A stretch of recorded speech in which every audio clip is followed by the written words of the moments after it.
Bueno, buenas tardes.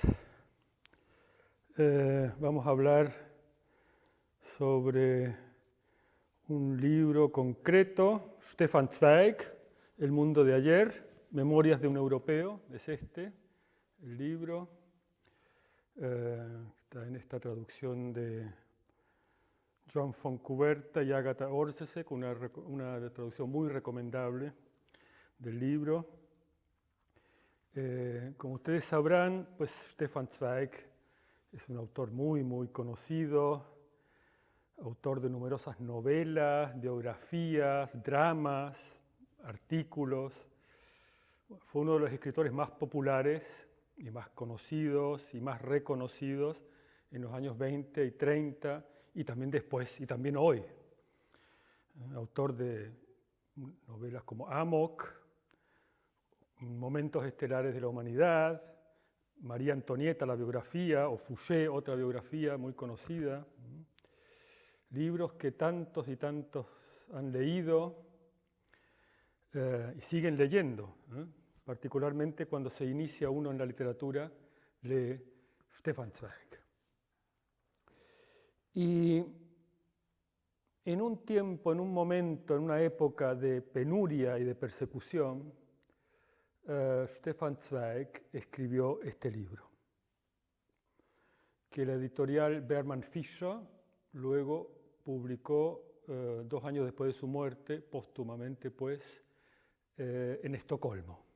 En 1944 no se podía publicar un libro así en Alemania, lógicamente. Tampoco en Austria, que en aquel momento pertenecía a Alemania. Otro libro que escribió al final de su vida fue la novela de ajedrez, donde también tematiza el ascenso del nacionalsocialismo y la ocupación de Austria por Hitler.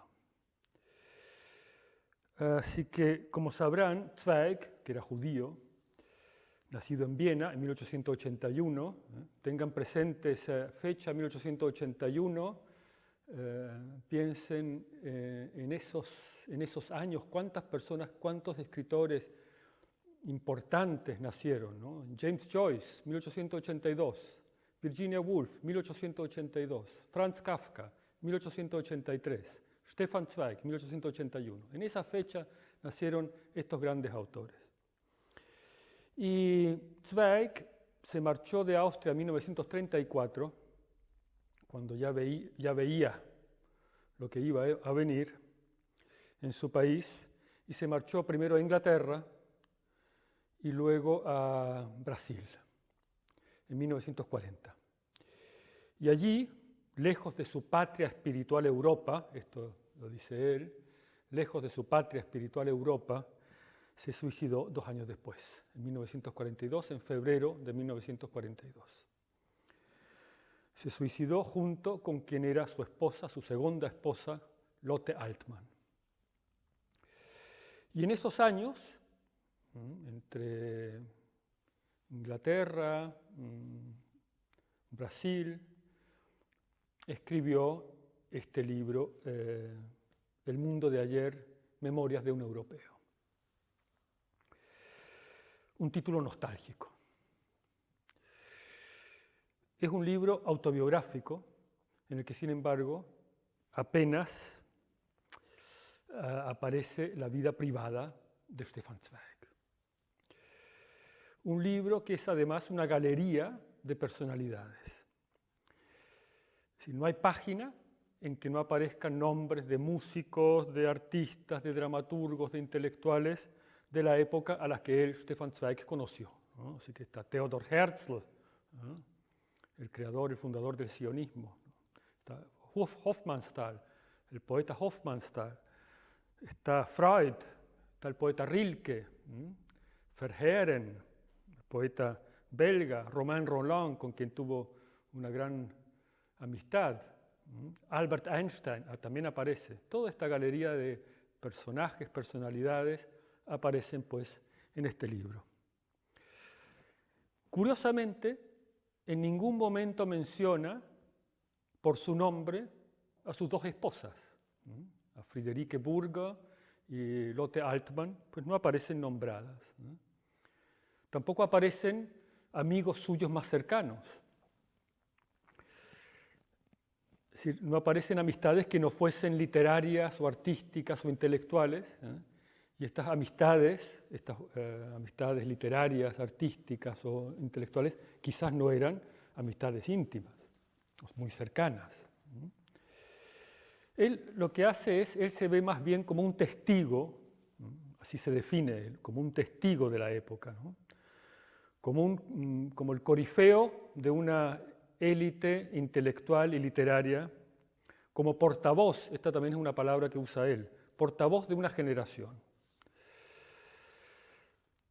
Así que estas palabras muestran a alguien que quiere desempeñar un papel secundario en una obra cuyo protagonista es más bien un período que coincide con el de su vida. Él, que era tan experto en la escritura de biografías, parece haber querido escribir la biografía de un tiempo, de un determinado período de Europa. Al mismo tiempo, esas elisiones, esas omisiones que aparecen en el libro, esos nombres que no están, ¿no? Esas personas que no están, hacen que la obra tenga un carácter un poco inquietante. Y en eso también vamos a entrar, de eso también vamos a hablar. ¿Cuándo aparece por primera vez la palabra Europa en el texto? Descontando el prefacio. Aparece en la página 31 en relación con los Habsburgos, que, como dice él, antaño habían dominado Europa. El párrafo empieza así, se lo voy a leer entero porque es clave, es sustancial para comprender el libro. Es en la página 31, 30-31, es un párrafo largo, pero os lo voy a leer.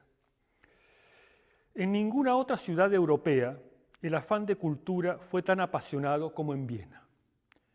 Precisamente porque la monarquía y Austria no habían tenido desde hacía siglos ambiciones políticas ni demasiados éxitos en acciones militares, el orgullo patrio se había orientado principalmente hacia el predominio artístico. Del antiguo imperio de los Habsburgos, que antaño había dominado Europa, se habían desprendido hacía tiempo las provincias más importantes y valiosas, alemanas e italianas, flamencas y valonas. La capital, el baluarte de la corte, la guardiana de una tradición milenaria, había permanecido incólume, sumida en su viejo esplendor. Los romanos habían colocado las primeras piedras de un castrum, un puesto avanzado, para proteger la civilización latina de la barbarie. Y al cabo de más de 1000 años, el asalto de los otomanos se estrelló contra aquellos muros. Por aquí habían pasado los nibelungos. Desde aquí iluminó al mundo la constelación de los 7 astros inmortales de la música: Gluck, Haydn y Mozart, Beethoven, Schubert, Brahms y Johann Strauss. Aquí confluyeron todas las corrientes de la cultura europea. En la corte, entre la nobleza y entre el pueblo, lo alemán se unía con alianzas de sangre con lo eslavo, lo húngaro, lo español, lo italiano, lo francés y lo flamenco. Y el verdadero genio de esta ciudad de la música consistió en refundir armónicamente todos esos contrastes en un elemento nuevo y peculiar, el austríaco, el vienés. Acogedora y dotada de un sentido especial de la receptividad, la ciudad atraía a las fuerzas más dispares, las distendía, las mullía y las serenaba. Vivir en semejante atmósfera de conciliación espiritual era un bálsamo, y el ciudadano, inconscientemente, era educado en un plano supranacional, cosmopolita, para convertirse en ciudadano del mundo.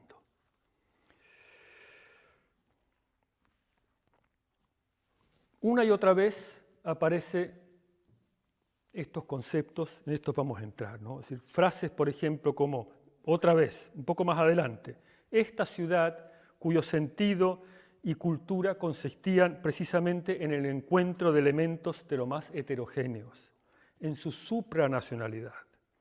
En ningún otro lugar era más fácil ser europeo, y sé que en parte debo a esta ciudad que ya en tiempos de Marco Aurelio defendía el espíritu romano universal, el haber aprendido temprano a amar la idea de la colectividad como lo más sublime de mi corazón.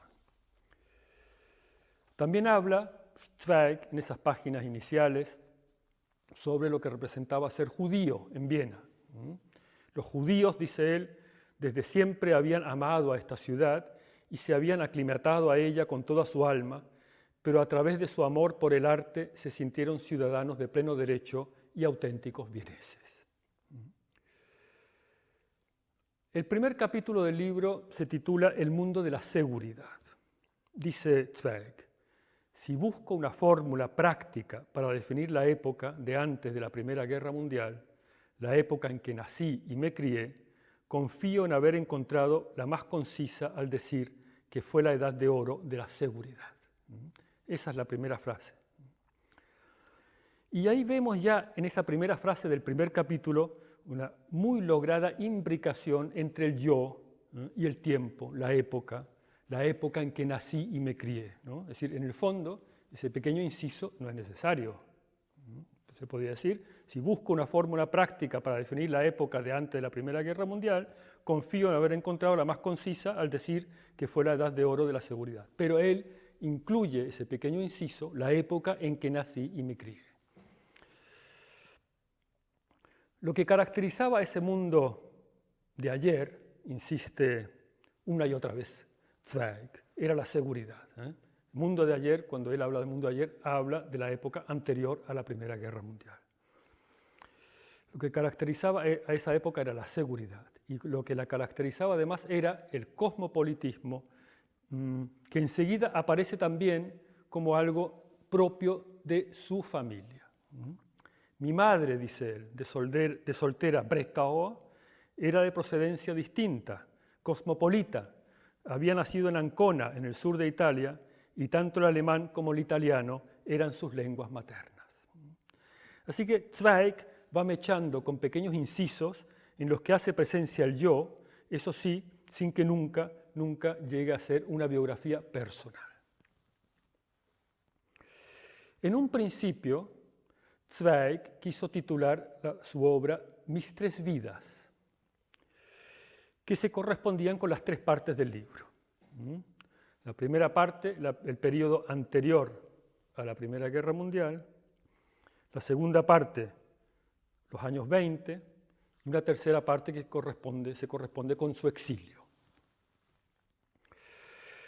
El título, sin embargo, le suponía centrarse demasiado en el yo. Suponía una perspectiva más personal. Y la idea era, en cambio, mostrar las transformaciones más generales de su tiempo. Un biógrafo dice: su autobiografía es sin duda la más impersonal de sus biografías.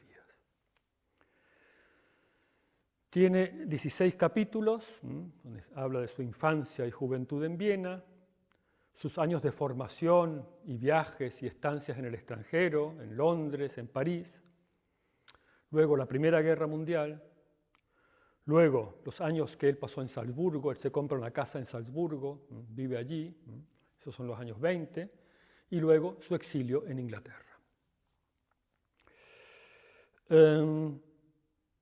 Esas son esas tres partes que se corresponden con mis tres vidas, así que él quería poner ese título que luego desechó. Aunque también hay que pensar que quizás esas tres partes en el fondo son dos.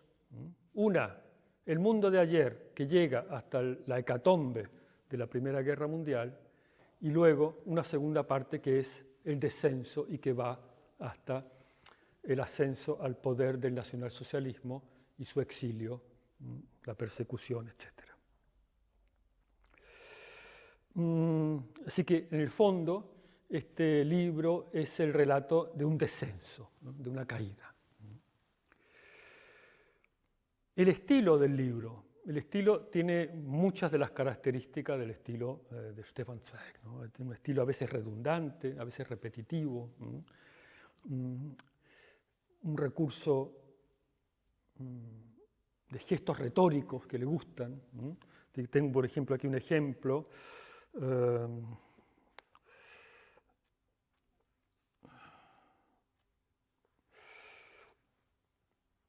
dice aquí al comienzo de un capítulo, luces y sombras sobre Europa, ¿no?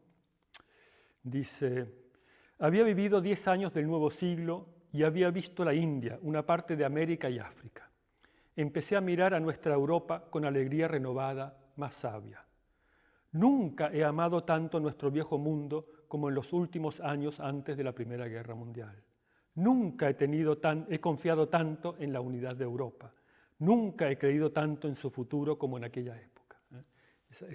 Esas repeticiones que forman parte del estilo de Stefan Zweig. También, por ejemplo, la página siguiente. Nunca fue Europa más fuerte, rica y hermosa. Nunca creyó sinceramente en un futuro todavía mejor. Nadie, excepto 4 viejos arrugados, se lamentaba como antes diciendo que los tiempos pasados eran mejores. También otra característica de Zweig es esas escenas muy plásticas para demostrar hacia dónde va su relato, ¿no? Si hay, por ejemplo,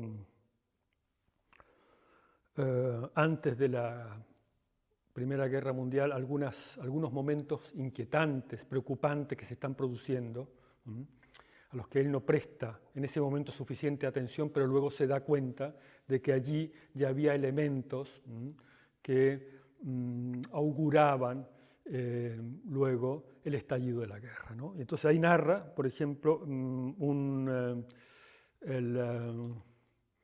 el jefe de los servicios secretos del ejército, el coronel Riedl, que resulta ser un espía de los rusos, ¿no? Los rusos lo chantajeaban y era homosexual. Y entonces él narra cómo se descubre pues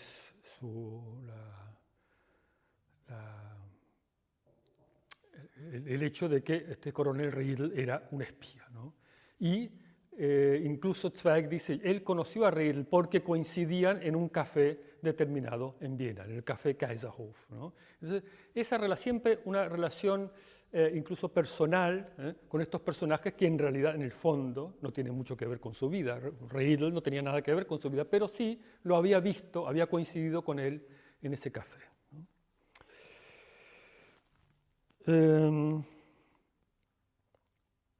Hay 2 elementos en el mundo de ayer que lo hacen particular y de alguna manera, entre comillas, eterno, ¿no? Hay una desesperación contenida, ¿no? Hay un dolor en ese libro, un dolor por el exilio y por la desaparición de un mundo. Es decir, hay aquí algo así como la conversión de un llanto en escritura, ¿no? Y eso está presente en todas las páginas del libro. Hay un esfuerzo desesperado por rememorar y por justificar una vida. Y luego, el otro elemento, hay una exaltación permanente del arte en un sentido amplio, ¿no? Es decir, arte, comprendiendo artes plásticas, música, literatura, etc., ¿no? Y la exaltación de la comunicación entre los espíritus. Zweig habla incluso de un fanatismo por el arte. ¿Y qué era lo que caracterizaba a esa Europa anterior a la Primera Guerra Mundial que él retrata y cuya desaparición lamenta? Hay allí 2 conceptos que van apareciendo continuamente, que ya han aparecido también en nuestras palabras y que son claves: lo cosmopolita y lo supranacional. Aquel mundo de ayer fue una era de intercambios, de libros, de traducciones, de viajes por Europa y a ultramar, de recorridos turísticos, de divos y de divas que estaban ahora en San Petersburgo, luego en París, luego en Londres, luego en Viena. Era una época de las exposiciones universales. Eso era lo cosmopolita. Y por otra parte está lo supranacional, de aquella Europa que Zweig resalta en varias ocasiones y que está íntimamente relacionado con el imperio habsbúrgico en el que vivía. Hay que tener en cuenta que en el curso del siglo XIX se habían desarrollado dos concepciones diferentes de lo que es el Estado y la nación. Por un lado estaba la concepción que se impuso en Alemania y en Italia, identidad entre Estado y nación, con una lengua como elemento fusionador. La otra, que venía del Sacro Imperio Romano Germánico, es la que intentó prevalecer en el Imperio Habsbúrgico. Una visión dinástica basada en una totalidad plurinacional, pluricultural, plurilingüe, que se sostenía por la legitimidad de la casa reinante.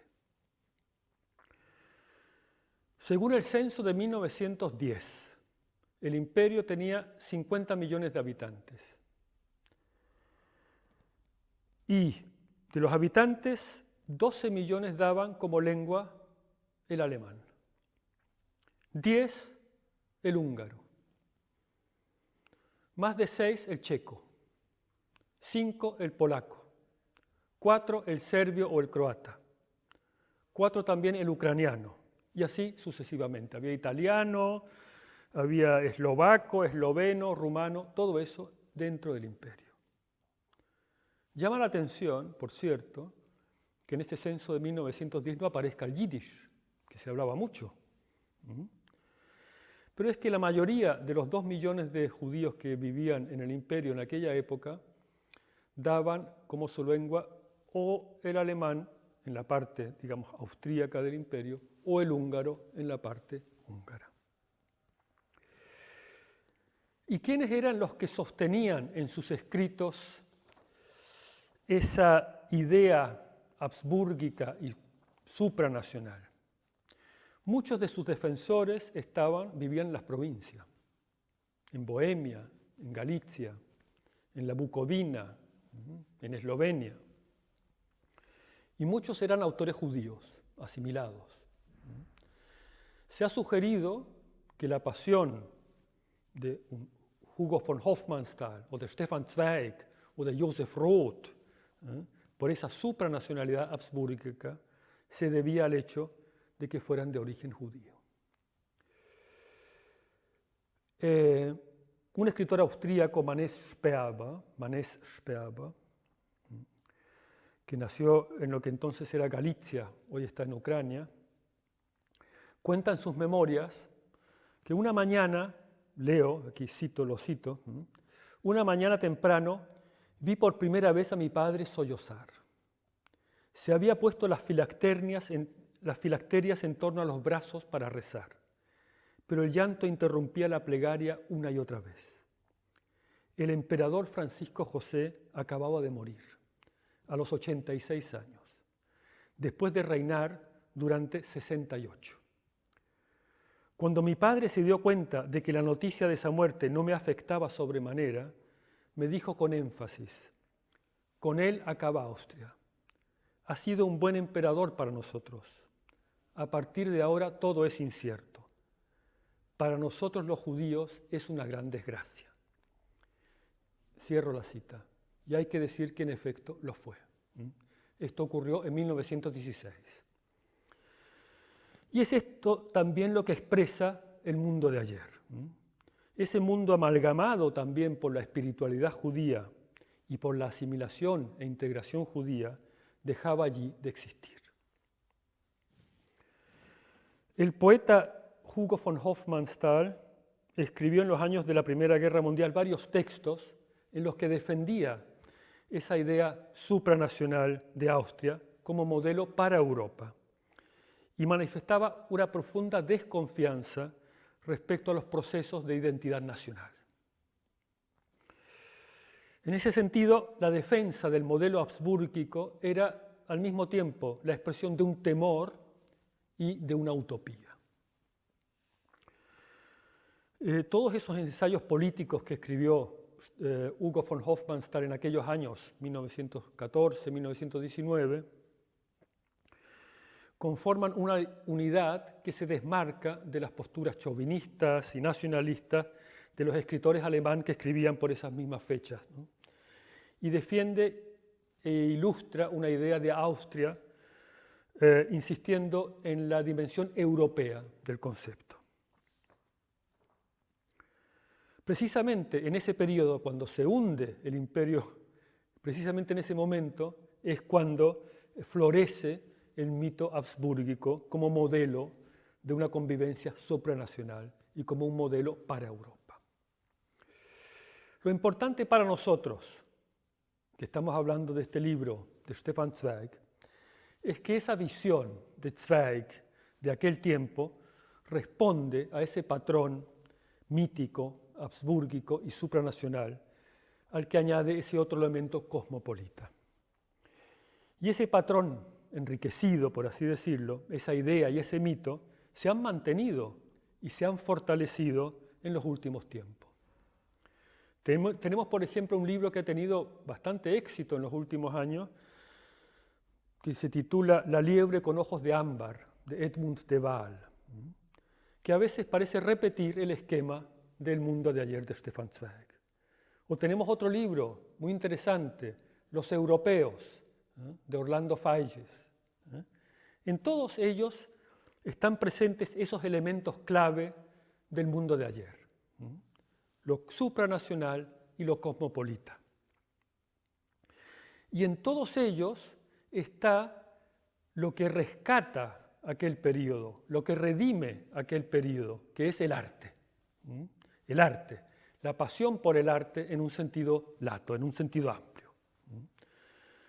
Porque ¿qué vemos en esas obras que tratan de ese mundo de ayer, de la Europa de finales del siglo XIX y comienzos del XX? Nombres, un entramado de nombres, más y más nombres, un tejido de nombres brillantes, que se mezclan con otros menos brillantes, los cuales a su vez se mezclan con otros que son todavía menos brillantes. Todos esos configuran una trama cultural, artística, intelectual, que era la Europa de aquel entonces. Ahora bien, hay también en esos libros, tanto en el mundo de ayer como los otros que he mencionado, estos otros libros que siguen un poco su estela, una tendencia evidente a edulcorar, a idealizar, a adorar aquel periodo previo a la Primera Guerra Mundial. En las páginas, por ejemplo, de La liebre con ojos de ámbar de Edmund de Waal, se observa claramente esa tendencia a mitificar ese periodo. La familia de Frusci, de la que trata el libro, estamos hablando de La liebre con ojos de ámbar, la familia de Frusci, como tantas otras familias pudientes y como muchos intelectuales y escritores pudientes también, estaban de vacaciones en Suiza cuando estalló la Primera Guerra Mundial, a finales de julio de 1914. Y vuelven entonces a Viena, para lo cual toman el tren. Y el libro menciona entonces el ferrocarril del Imperio Austrohúngaro. Y dice, implacable, seguro como un ritual de la corte española, puntual como la cotidiana marcha de la Guardia Urbana ante las ventanas de los niños. Hay que recordar que esta familia vivía en el Ring de Viena, en ese anillo que rodea el centro de la ciudad. Allí vivía la familia de Frusci y esa guardia urbana desfilaba por allí puntualmente, por lo visto, delante de la habitación de los niños, Y entonces así describe a esos trenes del Imperio Austrohúngaro, pues Edmund de Waal. Ahora la pregunta es, ¿era realmente así? ¿Eran tan puntuales los trenes? Veamos lo que dice un autor que tiene una mirada un poco más penetrante, más aguda sobre aquella época, que era Karl Kraus. Cuando se inaugura la Konzerthaus en Viena, la sala de conciertos, en 1913, es algo que siempre llama la atención, todos esos edificios magníficos, extraordinarios, grandes, grandiosos, que se inauguraron, que se acabaron de construir en 1912, 13, 14, justo antes de la gran destrucción. Pues en 1913 se inaugura esa Konzerthaus en Viena. Y ahí están el emperador, los altos mandos del ejército, las autoridades, los directores generales, y está también el director de los ferrocarriles del sur. Y Krauss escribe: el director general de los ferrocarriles del sur es por fortuna un hombre musical, y dice: ha sido un honor para mí ocuparme de estas cosas a pesar del ferrocarril. Y Krauss añade entonces: lo sé perfectamente y pensé en ello la otra noche cuando viajé a Trieste en un compartimento traqueteante y mugriento, mal caldeado, expuesto a las corrientes de aire. En Austria no se avanza con el ferrocarril, sino a pesar del ferrocarril. Y en otro momento dice: el pasado se adentra en el presente, y eso explica la impuntualidad vienesa. El tiempo del ferrocarril va siempre retrasado respecto al tiempo de la ciudad, pero el tiempo de la ciudad va unas cuantas décadas retrasado respecto al tiempo europeo. Quiere decir esto que esos trenes de los que habla Edmund de Waal no eran tan implacables, ni tan seguros, ni tan puntuales en aquellos años dorados, que quizás no eran tan dorados. Aquellos años dorados fueron también años de emigración. Miles y miles, millones de europeos emigraron en aquella época dorada a América, por ejemplo, italianos, irlandeses, suecos, españoles, judíos de Rusia y de Galicia. Así que tan dorada y tan segura no era aquella Europa que hizo que millones y millones de sus habitantes tuvieran que buscar seguridad y riqueza o simplemente la subsistencia en otros continentes. Hay que decir también que ese culto por el arte que caracterizó, como el propio Zweig señala, a aquella época, y que era también el terreno que permitía el juego del cosmopolitismo, era también al mismo tiempo un elemento central de las identidades nacionales que iban a ser precisamente una de las causas de la desintegración de aquella Europa dorada. Pensemos en el papel que se daba a músicos y escritores como representantes, o destilados o condensaciones del espíritu nacional. El papel de Verdi o de Dante en Italia, por ejemplo, ¿no? Schiller en Alemania. Entre 1860 y 1914 se erigieron unas 20 estatuas a Schiller en las ciudades alemanas. Lo mismo en Hungría, Petőfi, el poeta nacional, otra estatua. O Mickiewicz en Polonia, estatua. Ahí se centraba el espíritu nacional, ¿no? Y eso fue también una de las causas de la desintegración del imperio. Y hay que decir además que el propio imperio, dentro del propio imperio austrohúngaro, la configuración del imperio en esas dos partes, Austria-Hungría, fomentaba de alguna manera la configuración de esa concepción nacional de los estados. Hannah Arendt escribió un artículo, un ensayo muy crítico con este libro, con El mundo de ayer. Dice: por supuesto, el mundo que describe Zweig es cualquier cosa menos el mundo de ayer. Por supuesto, el autor de este libro no vivía en realidad en el mundo, sino solo en su margen. Y después dice hay un párrafo que os lo voy a leer, que es muy, muy interesante, y aparte es interesante también porque tiene algo que ver con nuestra época. Así que presten mucha atención a estas palabras de Hannah Arendt. Dice: en la época dorada de la seguridad se había producido un curioso desplazamiento de las relaciones de poder. La enorme evolución de las fuerzas industriales y económicas supuso que en la relación de fuerzas internacional los factores meramente políticos se debilitaran cada vez más y los poderes meramente económicos se hicieran con el verdadero dominio. El poder equivalía a potencia económica, ante la que todos los gobiernos habían de inclinarse. Los gobiernos tenían un papel representativo, vacío, que se trasladaba de forma cada vez más patente hacia lo propio de un teatro, de una opereta. Estas palabras referidas a aquel mundo de ayer, a ese mundo anterior a 1914, en parte pueden aplicarse a nuestro mundo de hoy. Y Hannah Arendt dice además, las formas políticas, a pesar de ser evidentemente caducas y no ser reconocidas como legítimas por los pueblos, seguían viviendo.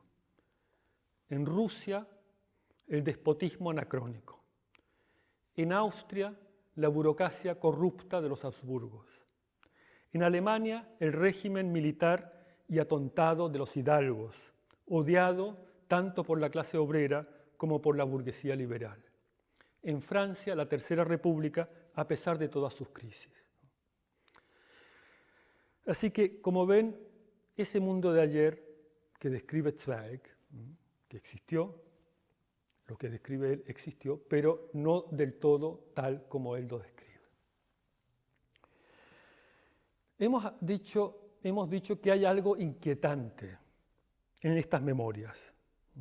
Hay zonas que permanecen oscuras. Hemos mencionado, por ejemplo, el hecho de que no mencione por su nombre a sus dos esposas. Tampoco aparece, por ejemplo, un escritor amigo con el que hay una correspondencia importante como Joseph Roth. No aparece. Tampoco menciona, por ejemplo, a Richard Coudenhove-Kalergi, que fue el fundador del movimiento paneuropeo en 1923. Stefan Zweig estuvo relacionado con él o estuvo relacionado con ese movimiento, pero no lo menciona. Además, lo que es más inquietante es el hecho de que pase muy elegantemente por alto su propio papel en la Primera Guerra Mundial. Karl Kraus lo denunció en su día. Denunció a los escritores austríacos que se refugiaron en el archivo de guerra, donde se dedicaron a escribir textos propagandísticos,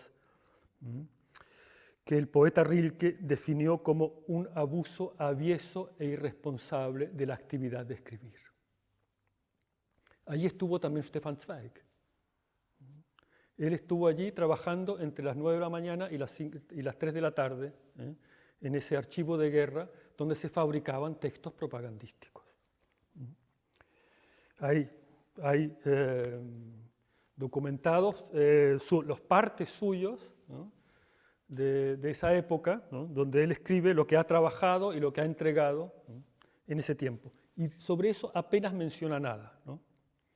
Por no hablar del hecho de que él mismo publicó en los primeros meses de la guerra en el periódico Neue Freie Presse artículos donde decía, por ejemplo, con ambos puños hacia la derecha y hacia la izquierda debe golpear a Alemania ahora para sustraerse al doble agarrón de sus enemigos. Estas son palabras de Stefan Zweig. O también habla allí de la voluntad de la raza, o de la unificación de la voluntad de vivir a escala nacional, etc. Es decir, son escritos suyos que no son para nada pacifistas, ¿no?, que es así como él se presenta en el libro, y que lo era, pero él, digamos, oscurece esa otra faceta suya. Aparte que esos textos suyos de aquel comienzo de la guerra, también él quería que las autoridades se enteraran de que él los había escrito para luego poder, cuando lo alistaran, poder colocarse allí en ese archivo de guerra en Viena y no en el frente. Así que hay algo de encubrimiento en ese mundo de ayer y hay algo de idealización.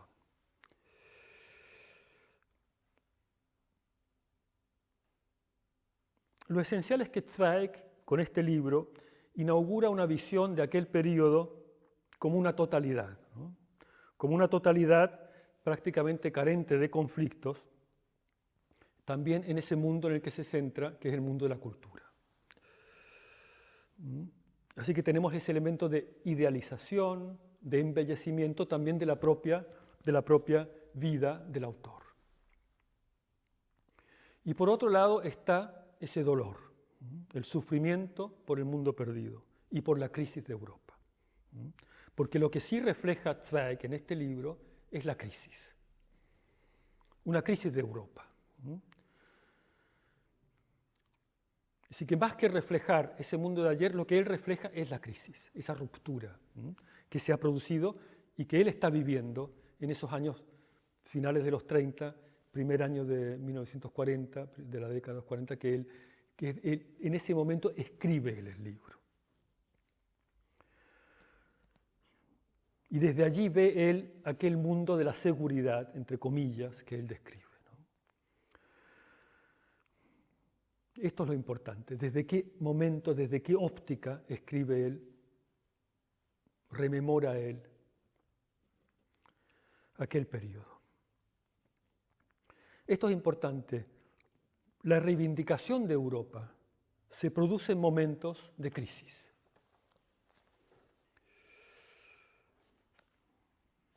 En aquellos años posteriores a la Primera Guerra Mundial, se escribió mucho sobre una crisis europea. En 1919, el poeta francés Paul Valéry escribió un texto que tituló La crisis de Europa, la crisis del espíritu, pero se refería a la crisis de Europa. Trataba de Europa, de aquel momento de Europa. Él hablaba de la situación espiritual, intelectual de 1914. Dice allí, por ejemplo, ¿de qué estaba hecho el desorden de nuestra Europa mental? De la libre coexistencia en todos los espíritus cultos de las ideas más desiguales, los principios de vida y de conocimiento más opuestos. Es esto lo que caracteriza a la época moderna. La Europa de 1914 había llegado quizá al límite de este modernismo. Cada cerebro de cierto nivel era un cruce para todas las razas de la opinión. Cada pensador una exposición universal de los pensamientos.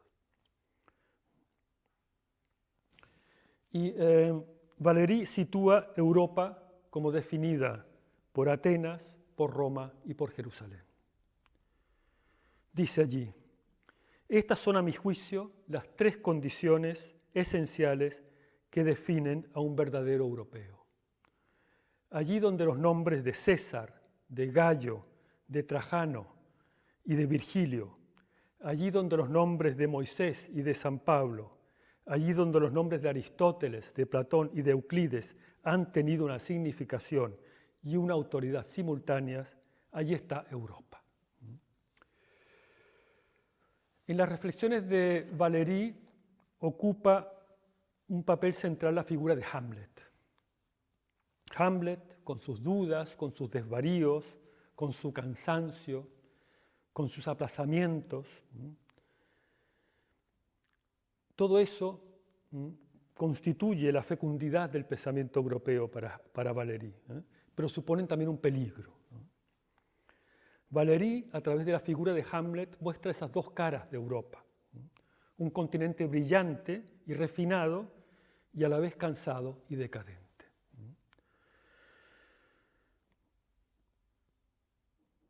Hay que cuidarse muchísimo, de ver Europa como algo a defender, como una especie de catálogo o de almacén de productos determinados que es preciso defender ante unos enemigos. Recuérdese que Hitler, en sus últimos días en el búnker berlinés, dijo: yo soy la última oportunidad para Europa. Tanto él como los suyos se consideraban el baluarte europeo contra el bolchevismo y contra la plutocracia occidental. Hemos sugerido que esta obra, El mundo de ayer, es un síntoma, o más bien una expresión, de un gran dolor y de una crisis. Hemos mencionado a Valéry. Él también señala que esta crisis se debía a una evolución que se había gestado en el propio suelo europeo. También lo hizo, por ejemplo, un filósofo como Edmund Husserl. En 1935, poco antes de su muerte, pronunció una serie de conferencias en Viena y en Praga, cuyo contenido plasmaría luego en un libro que titularía La crisis de las ciencias europeas. Para Husserl, Europa es mucho más que una serie de países, mucho más que una serie de naciones, es algo supranacional, algo supracontinental incluso. Lo que aporta Europa es una idea de humanidad, un amor común a la ciencia, a la teoría, al saber, una actitud de tratar de comprender el mundo, una lucha del hombre por la verdad, no solo por la verdad misma, sino para hacerse a sí mismo verdadero. Para Husserl, todos los seres humanos tienen una razón libre, la capacidad de discriminar lo real de lo irreal, de dar razones evidentes. Todos, tanto el libre como el esclavo, tanto el griego como el bárbaro, son sujetos competentes de la verdad, para la verdad y para el uso de la razón.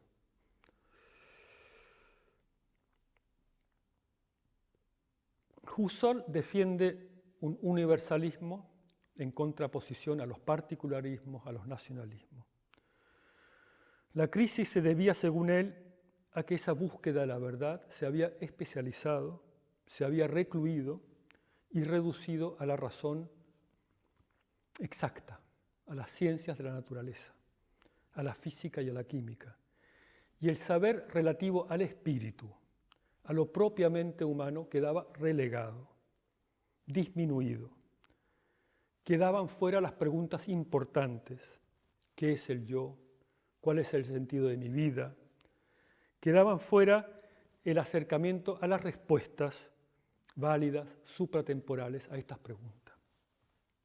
El hombre quedaba reducido a lo fáctico, a los hechos, a los datos. Dice él, meras ciencias de hechos hacen meros seres humanos de hechos. Esta es una frase que hay que tener muy en cuenta. Meras ciencias de hechos hacen seres humanos de hechos. Así que en esa evolución, esa evolución preparaba ya el terreno para los totalitarismos, ¿no? Y quedaba fuera de la búsqueda de la verdad el ámbito del espíritu, el ámbito de la moral, con las consecuencias que eso tenía para el ser humano, para la comunidad, para la sociedad. Eso lo dijo Husserl en 1935, cuando por ser judío había sido desposeído de su condición de catedrático emérito en la Universidad de Friburgo. Él murió pocos años después. Así que todos estos textos tan diversos, el de Valéry, el de Husserl, el de Stefan Zweig también, reflejan una Europa en crisis, o dicho de otro modo, una Europa como crisis. Y reflejan también que se habla de Europa y se piensa Europa cuando está en crisis. Y hemos dicho también, ya para concluir, que lo que redime aquel mundo de ayer, del que habla Stefan Zweig, lo que rescata aquel mundo, es la efervescencia creativa, artística, literaria, musical, científica, filosófica de aquel tiempo anterior a la guerra de 1914. Eso es lo que redime aquel periodo. Ahora, ¿quiénes son los autores de aquel periodo que más quedan? Son gente como Sigmund Freud, o Gustav Mahler, o Karl Kraus, o Franz Kafka, los que reflejaron el carácter frágil, quebradizo, inquietante, las bases movedizas, enclenques de ese mundo de ayer, las señales de mal augurio, que ya las veían, ya intuían lo que podía venir, ¿no? Ellos explicaron en aquellos años de seguridad la monstruosa inseguridad que subyacía a aquel tiempo. Ellos mostraron las dos caras de Europa. Muchas gracias.